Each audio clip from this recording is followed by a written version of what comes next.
boi enge itia imulawa me ibula ka chothe kanu ina ring lo khan in valeng chuak har vela ole kanu isoi yang nge I chuanin ka valeng chuak har ve ange ina ring lo chuan ka valeng chuak har ve ange ma se kanu nga tinge camera khai me zok zoka he ti hian khatyang asikai patela mi kat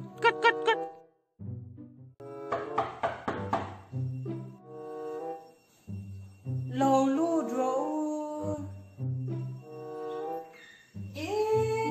lâu liên tu na